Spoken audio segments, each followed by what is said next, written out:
हाथियों के सामाजिक व्यवहार में और आदमियों के सामाजिक व्यवहार में काफ़ी समानता है, इसलिए हाथियों की मौत बहुत दुखद है। ये समाचार बड़ा हृदय विदारक था और पूरे देश में इसको लेकर शोक मनाया गया। मैं रेलवे बोर्ड में ईडीए में इंट्रैक्शन था और डीजल लोकों का इंचार्ज था। उन्होंने हाथियों के व्यवहार पर बड़ा स्टडी किया था। कई महीने पेड़ पर मचान बांधकर हाथियों को स्टडी किया है। बड़ा इंप्रेस हुआ कि साहब आईआईटी के प्रोफेसर, उनके स्टूडेंट उत्तराखंड में पेड़ पर मचान बांधकर हाथियों को स्टडी क्यों कर रहे हैं? कि वो उसको पता है कि रेलवे लाइन जो है ये जंगल में एक व्यवधान है, एक इंटरप्शन है, तो वहाँ खड़ी हो जाती है लाइन के ऊपर। अच्छा, बीचों बीच लाइन पे बिल्कुल लाइन के ऊपर खड़ी हो जाती है और उसके पीछे से बाकी हाथियों का झुंड क्रॉस करता है।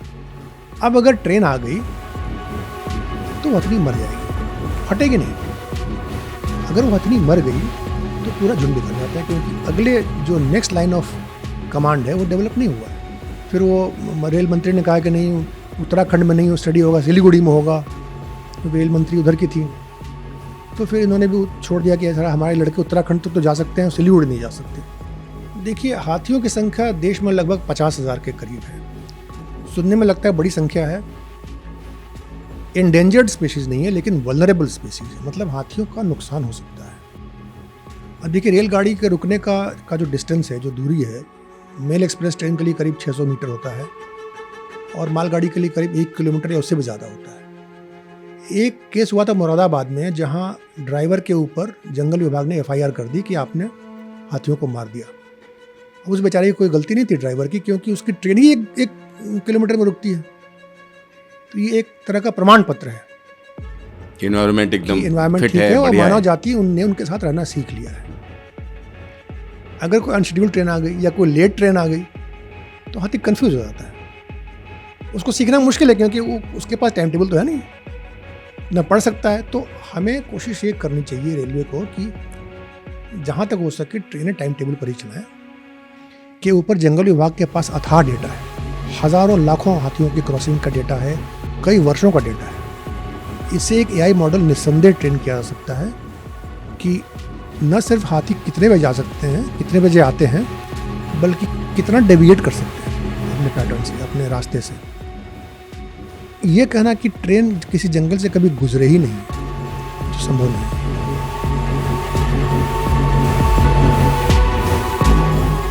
नमस्कार, न्यूज स्टेशन के सभी दर्शकों को हमारा नमस्कार। आज हम रेलवे के एक खास मुद्दे पर बात करेंगे। हम बात करने जा रहे हैं हाथियों पर, कि आखिरकार ट्रेन से हाथी क्यों टकराते हैं।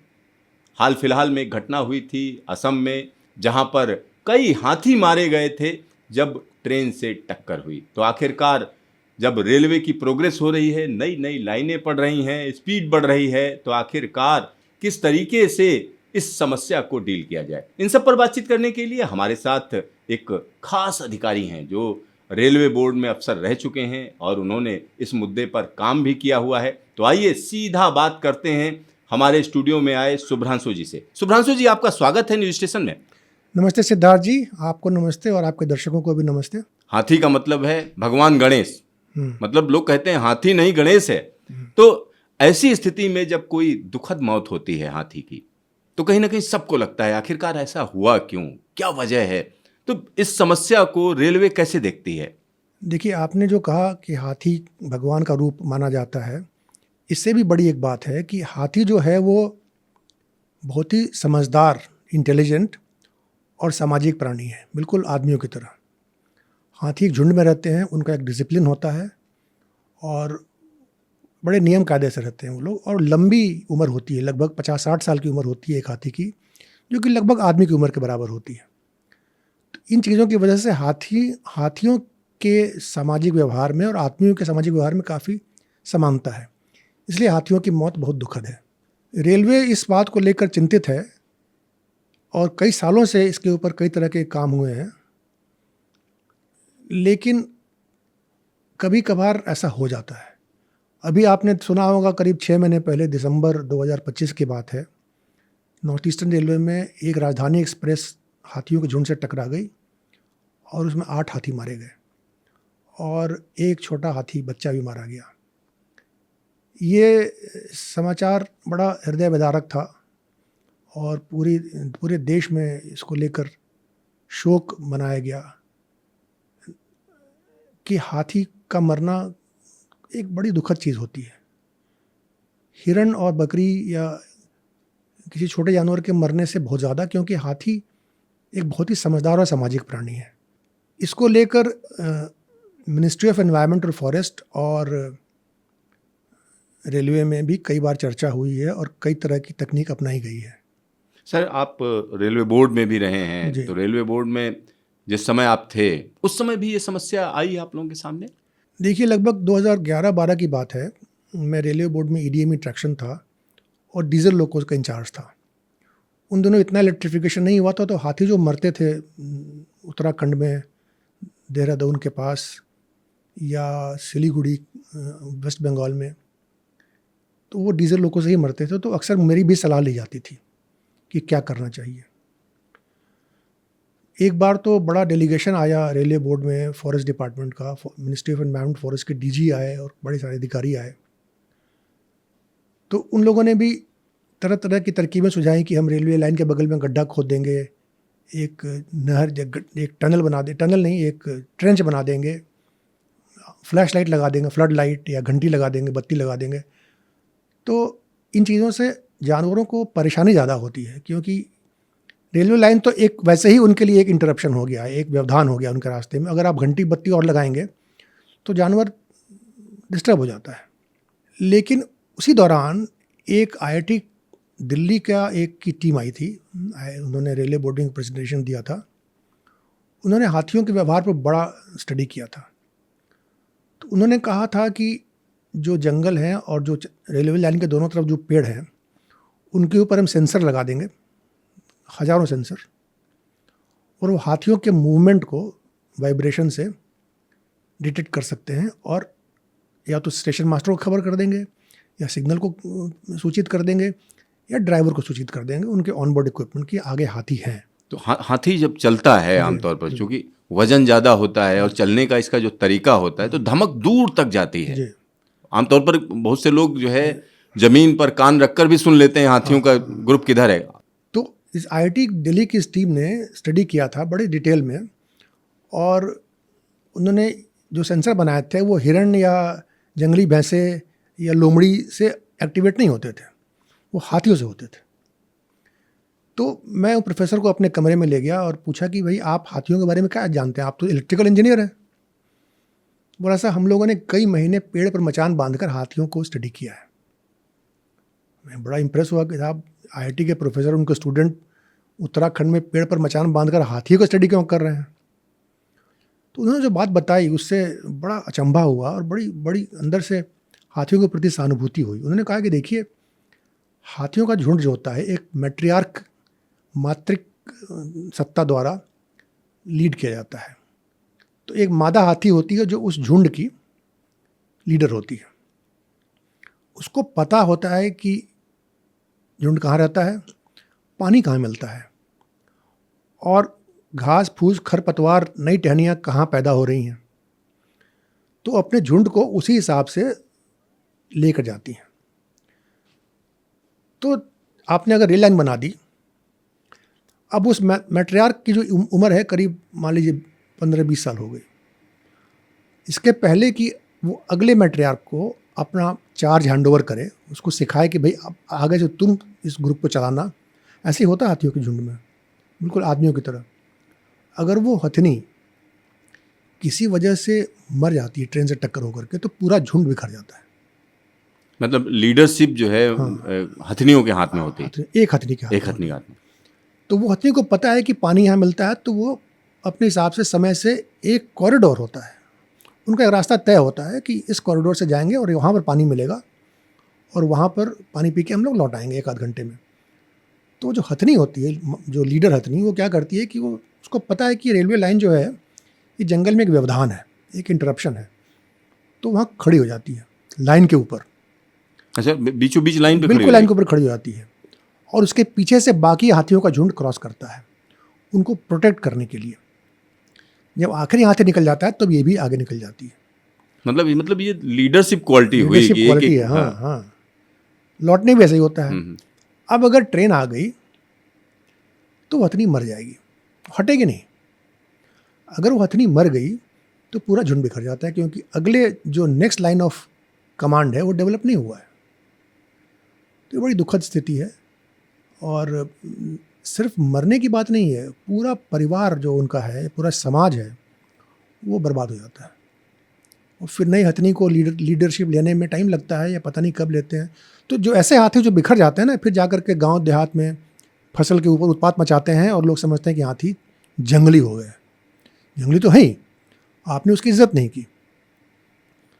तो जब मैंने सुना आईटी के प्रोफेसर से, तो मैं बड़ा प्रभावित हुआ। मैंने कहा आपके लिए मैं पैसे का इंतजाम करता हूँ। मैं कहा नहीं, पैसे हैं, मैं दूंगा आपको पैसे। तो मैंने उसको सैंक्शन करा करके रेलवे बोर्ड से 1.5 करोड़ रुपए उनको दिए। तो बड़े खुश हुए। फिर तब मेरा ट्रांसफ़र हो गया। फिर वो रेल मंत्री ने कहा कि नहीं, उत्तराखंड में नहीं स्टडी होगा, सिलीगुड़ी में होगा, क्योंकि रेल मंत्री उधर की थी। तो फिर इन्होंने भी छोड़ दिया कि सर हमारे लड़के उत्तराखंड तो जा सकते हैं, सिलीगुड़ी नहीं जा सकते। तो फिर ये स्टडी बीच में ही रह गया। मेरे इस कहानी को बताने का तात्पर्य ये था कि हम समझ जाएं कि हाथी कितने सेंसिटिव होते हैं और कितने सामाजिक होते हैं, इसलिए उनकी मौत को ज़्यादा दुखद होती है। अच्छा, जो एक हमारे क्लासेज में जो है यूपी बोर्ड में एक कहानी थी कि हाथी होता है और रेगुलर आता जाता रहता है। तो जो एक दर्जी होता है वो उसको हमेशा कुछ ना कुछ खाने को देता है। एक दिन उसका बच्चा बैठा हुआ था और उसने हाथी की सूंड में सुई लगा दी। तो उसके बाद जो है हाथी बहुत ज़्यादा वो हो गया। इस तरह की कहानियाँ होती हैं, उग्र हो गया। तो कहीं ना कहीं ये कहानियाँ और किस्से, और ख़ास तौर पर जब जातक कथाओं की हम बात करते हैं, तो महात्मा बुद्ध भी जो है कभी गजराज रहे, उनके एक जन्म में वो गजराज भी रहे। तो इस तरीके की तमाम कहानियाँ हमारी कल्चर में हैं, हमारी संस्कृति में हैं। और दक्षिण भारत के मंदिरों में चले जाएं तो वहाँ हाथी जो है, हर मंदिर में एक हाथी होता है। हर मंदिर में एक हाथी होता है। और अक्सर ऐसी घटनाएं आती हैं। और ख़ास तौर पर जो अगर हम जंगल विभाग की बात करें तो उनका कहना है कि पिछले कुछ सालों में जिस तरीके से काम हुआ, खासतौर पर हाथियों के प्रोटेक्शन को लेकर, तो हाथियों की संख्या भी बढ़ी है। तो हाथियों की संख्या बढ़ी है, गलियारे हैं। तो रेलवे ने क्या कोई एस्टिमेट किया है कितने गलियारे हैं, कहाँ कहाँ पर समस्या है, इस तरीके की चीज़ें हैं क्या? देखिए, हाथियों की संख्या देश में लगभग 50,000 के करीब है। सुनने में लगता है बड़ी संख्या है। एंडेंजर्ड स्पीशीज़ नहीं है, लेकिन वल्नरेबल स्पीशीज़ है, मतलब हाथियों का नुकसान हो सकता है। तो जंगल विभाग ने करीब 1100 के करीब गलियारे हाथियों के आइडेंटिफाई किए हैं कि जिधर से हाथी आमतौर पे गुजरते हैं, खाना के लिए या पानी के लिए या घूमने फिरने के लिए। रेलवे ने भी करीब 125 गलियारे ऐसे आइडेंटिफाई किए हैं वन विभाग के सहयोग से, जहाँ पर हाथी रेलवे लाइन को क्रॉस करते हैं। तो इन जगहों पर अभी तक रेलवे ने कई कदम उठाए, जैसे गाड़ियों की मैक्सिमम स्पीड कम कर दी गई है, जिससे कि गाड़ी जल्दी रुक जाए। अब देखिए, रेलगाड़ी के रुकने का जो डिस्टेंस है, जो दूरी है, मेल एक्सप्रेस ट्रेन के लिए करीब 600 मीटर होता है और मालगाड़ी के लिए करीब 1 किलोमीटर या उससे भी ज़्यादा होता है। रोड पर अगर हाथी आए तो कार वाला तो 10 मीटर में 5 मीटर में गाड़ी रोक सकता है, क्योंकि रबर होता है, जल्दी रुक जाती है, लेकिन ट्रेन नहीं रुक पाती। एक केस हुआ था मुरादाबाद में, जहाँ ड्राइवर के ऊपर जंगल विभाग ने FIR कर दी कि आपने हाथियों को मार दिया। उस बेचारे की कोई गलती नहीं थी ड्राइवर की, क्योंकि उसकी ट्रेन ही एक किलोमीटर में रुकती है। तो जब वो हाथी को देखेगा तो शायद 300 मीटर ही दूर हो, तो कैसे ट्रेन रोकेगा? इसलिए इसका तकनीकी सलूशन है, कोई ऑपरेशनल सलूशन नहीं है। ऑपरेशनल सलूशन जो संभव था रेलवे ने किया है कि गाड़ियों की गति कम कर दी गई है, लेकिन एक सीमा तक ही कम कर सकते हैं, क्योंकि फिर गाड़ियों का आवागमन भी प्रभावित होता है। तो इसको लेकर सहयोग चलता रहता है, लेकिन हाथियों का जो व्यवहार है वो तो लाखों वर्षों से वही है, उसको तो आप पढ़ा नहीं सकते ना। उनकी ट्रेनिंग जो अंदर की होती है आपस में समाज में, वो तो एक से दूसरे तक होती है। तो हमें समझना पड़ेगा कि हाथी कैसे बिहेव करते हैं और हमें अपने आप को बदलना पड़ेगा। हाथियों का बचाना क्यों ज़रूरी है उनको? क्योंकि हाथियों से किसी जंगल की या एनवायरनमेंट की जो है परिपूर्णता दिखती है। अगर हाथी स्वस्थ हैं, पर्याप्त संख्या में है, तो इसका मतलब जंगल भी स्वस्थ है और अच्छा है। इसलिए अगर हाथी आपके स्वस्थ हैं और पर्याप्त संख्या में हैं, तो ये एक तरह का प्रमाण पत्र है कि एनवायरनमेंट एकदम एनवायरनमेंट फिट ठीक है और बढ़िया मानव है। जाति उनने उनके साथ रहना सीख लिया है। तो इसमें कई short term, medium term, long term plan किए गए हैं और किए जा सकते हैं। एक तो मैंने आपको बताया कि जैसे वो IIT दिल्ली का प्रोजेक्ट था कि सेंसर लगाए जाएं सेंसर लगाया, जगह लेकिन वो हुआ नहीं। जगह। हम लोगों को पता होना चाहिए कि हाथियों का जो फीडिंग स्पॉट है, जो वाटरिंग होल है जिसको बोलते हैं, जो पोखर होता है, वो कहाँ है, वो सब पता है, मैपिंग कर की जा चुकी है। जो शॉर्ट टर्म स्टेप जो हैं मैं आपको बताऊँ, वो ड्राइवर, स्टेशन मास्टर, जंगल विभाग का स्टाफ, इनके आपसी सहयोग से, तालमेल से लोगों को सेंसिटाइज किया जा सकता है, समझाया जा सकता है कि भाई आप थोड़ा ध्यान से चलें। ज़रूरत पड़े तो स्टेशन मास्टर को जंगल विभाग खबर भी करता है कि हाथी चल पड़े हैं, थोड़ी गाड़ी एक आध घंटा, आधा घंटा रोक दीजिए या धीरे से चलाइए। ये सब हो रहा है। कई बार क्या होता है कि ट्रेन अगर लेट चलती है या कोई अनशेड्यूल्ड ट्रेन आ गई, हाथी को देखिए, मैंने कहा कि समझदार होते हैं, इंटेलिजेंट होते हैं, उनको पता होता है कि ट्रेन कितने बजे आने वाली है। मतलब उनको मालूम है उनको कि मालूम है किस टाइम पर कौन सी ट्रेन निकलती है। आमतौर पे कौन सी ट्रेन कितने बजे निकलती है, उस हिसाब से अपना वो आवागमन व्यवस्थित कर लेते हैं। अगर कोई अनशेड्यूल्ड ट्रेन आ गई या कोई लेट ट्रेन आ गई, तो हाथी कंफ्यूज हो जाता है।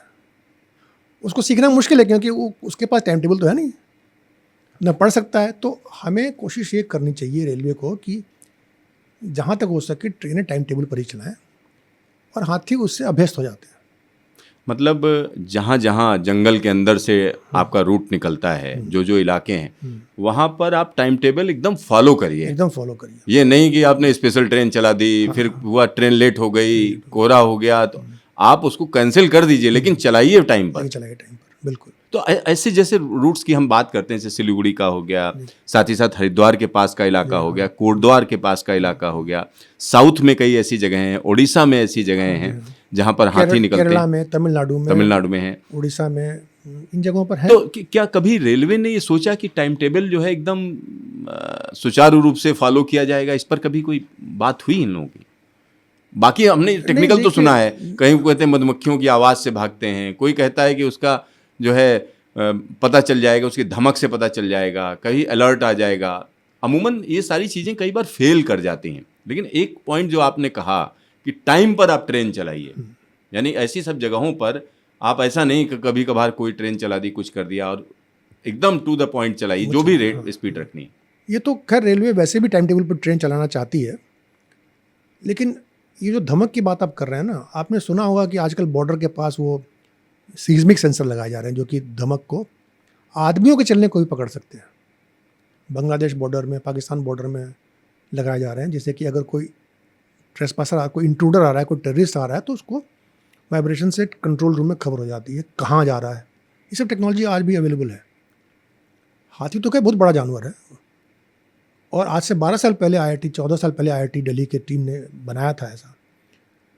और जब अगर बॉर्डर्स के पास सैकड़ों हज़ारों किलोमीटर में ऐसा सीज्मिक सेंसर लगाया जा सकता है, तो जंगल में क्यों नहीं लगाया सकता? लगा सकते हैं, ज़्यादा खर्चा नहीं है। एक कम्युनिकेशन सिस्टम होना चाहिए कि वहाँ से आवाज़ आपको, सिग्नल, वाइब्रेशन का सिग्नल आपके स्टेशन मास्टर को जाए या जहाँ भी जाए, और स्टेशन मास्टर को खबर हो जाए कि ये गाड़ी रोक दीजिए, हाथी आ रहे हैं। या ड्राइवर अगर निकल गया है तो ड्राइवर को खबर हो जाए कि हाथी आ रहे हैं, आप गाड़ी स्लो कर दीजिए।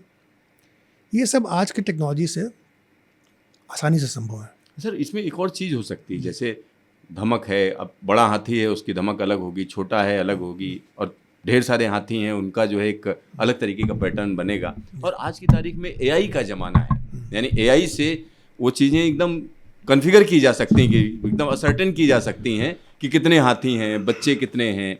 अगर मतलब इस पर काम किया जाए तो मुझे लगता है कि इस लेवल का काम हो सकता है। हाथी किस स्पीड से चल रहा है, डायरेक्शन क्या है, कितने लोग हैं उसके अंदर, कहाँ पे जा रहा है, तो ओवर द टाइम आप पूरा पैटर्न समझ सकते हैं कि क्या हो सकता है। तो इस पर कुछ हमें लगता है। ये आपने बिल्कुल सही बात पकड़ी सिद्धार्थ जी।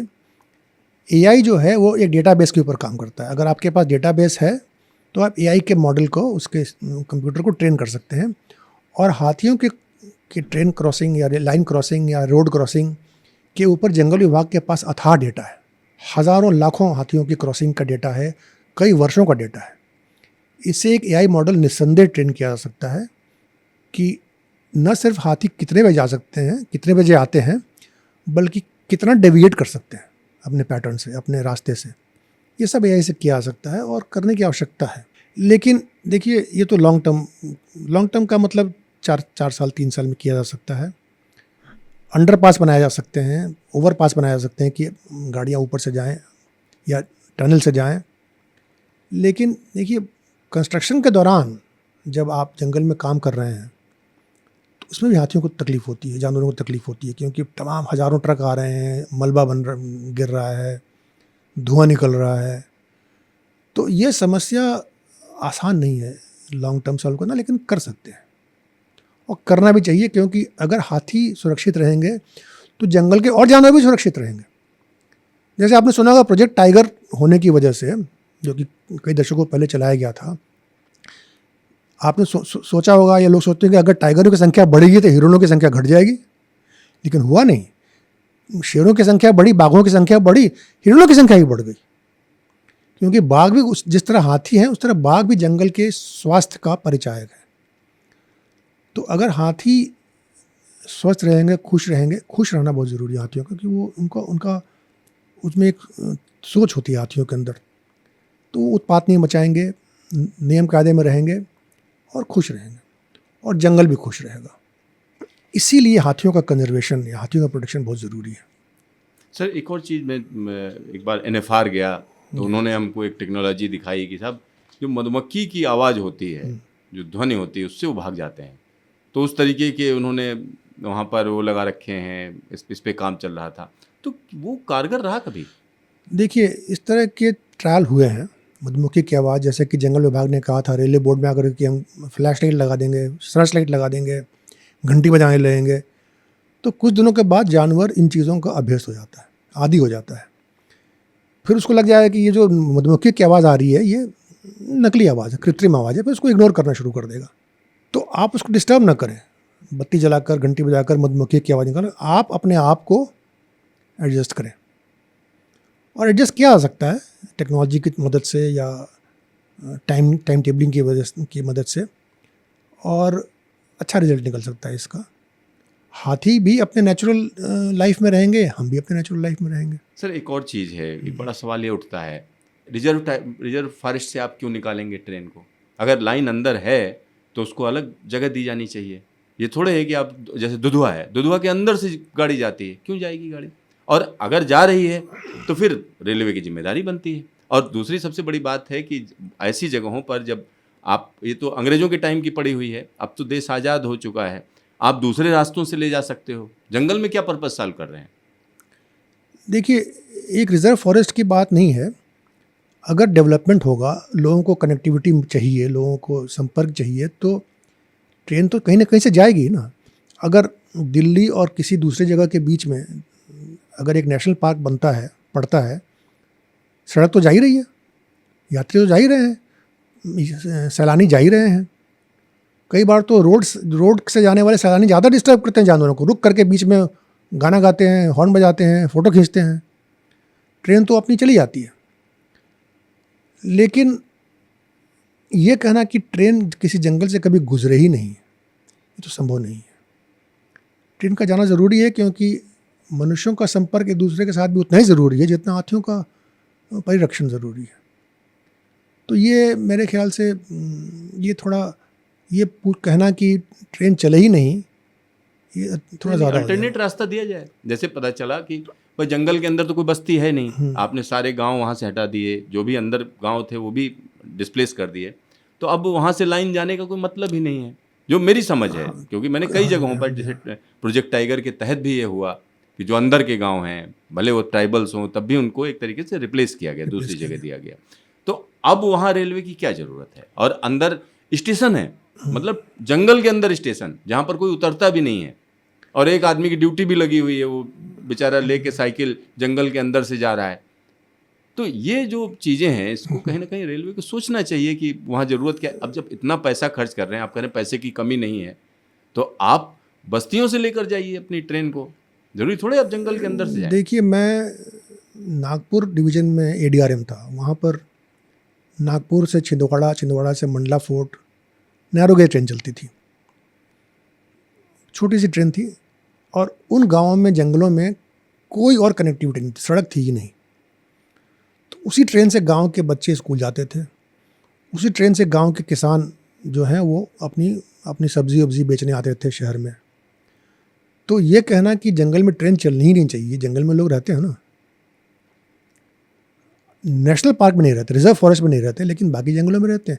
कई बार जंगलों में कोयले की खान होती है, आयरन ओर की खान होती है, तो उसको कैसे एक्सेस करेंगे आप? ट्रेन नहीं ले जाएंगे तो ट्रक ले जाना पड़ेगा, ट्रक से पोल्यूशन ज़्यादा होता है, गाड़ियों की संख्या ज़्यादा होती है। तो ये कहना कि ट्रेन नहीं जाएगी, जंगल में कतई नहीं जाएगी, ये तो थोड़ा अव्यावहारिक है।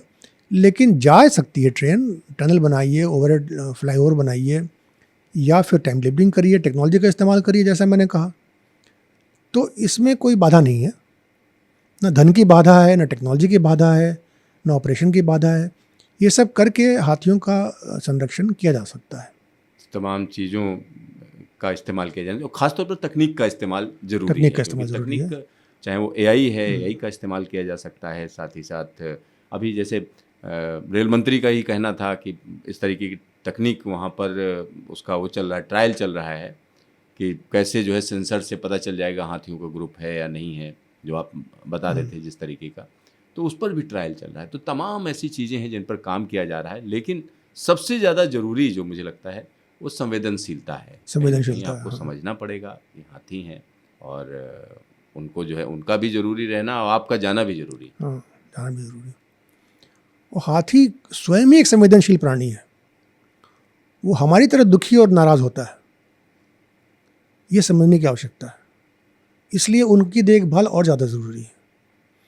शेर शायद उतना संवेदनशील नहीं होता होगा, वो खुश नहीं होता होगा, क्योंकि आगे हिरण देखेगा तो मार ही डालेगा उसको।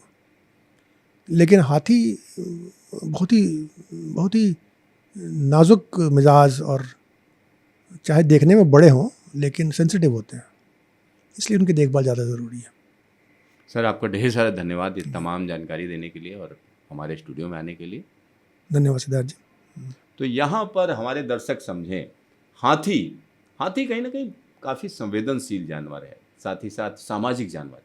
जैसे हम लोगों के यहाँ परिवार होते हैं, बच्चे होते हैं, उनकी देखभाल की जाती है, उसी तरीके से मात्र सत्तात्मक, यानी हम कह सकते हैं कि माता जो है पूरे परिवार को लीड करती है। तो कहीं ना कहीं हाथियों की संख्या भी बढ़ रही है, साथ ही साथ उनकी चैलेंजेज है बढ़ रहे हैं, क्योंकि जब वो आपके खेत में आ जाते हैं तो आपको लगता है यहाँ क्यों आ रहे हैं। हाथी की एक परेशानी क्या होती है, उसे अपने शरीर के पालन पोषण के लिए लगातार कुछ ना कुछ खाना है। तो जब आप खाएंगे तो उसके लिए हरी भरी चीज़ें चाहिए, तो उसको जब वो चीज़ें दिखती हैं तो खाता है, उसका एक अपना खास टेस्ट है। तो उन गाँवों में वो पहुँच जाते हैं, और गाँव में नहीं पहुँचते हैं, उनके गलियारे हैं, वो सालों साल उसी गलियारे से चलते चले आए हैं और वहाँ पे गांव आ गया, जंगलों में लोगों ने गांव बना लिया। कई जगहों पर ऐसा होता है कि वहाँ से अब ट्रेन भी जा रही है, जैसा कि यहाँ कई तकनीक का भी इस्तेमाल किए जाने की बात कही जा रही है। लेकिन इन सारी चीज़ों पर कहीं ना कहीं एक साथ विचार करने की ज़रूरत है, और हाथी का नुकसान ना हो, साथ ही साथ ट्रेन की स्पीड का भी नुकसान ना हो, लोगों की सुविधा भी ना घटे और हाथी भी सुरक्षित रहें। इसी तरीके से हमें काम करना पड़ेगा। तो देखते रहिए न्यूज़ स्टेशन, फिर मिलेंगे दोबारा।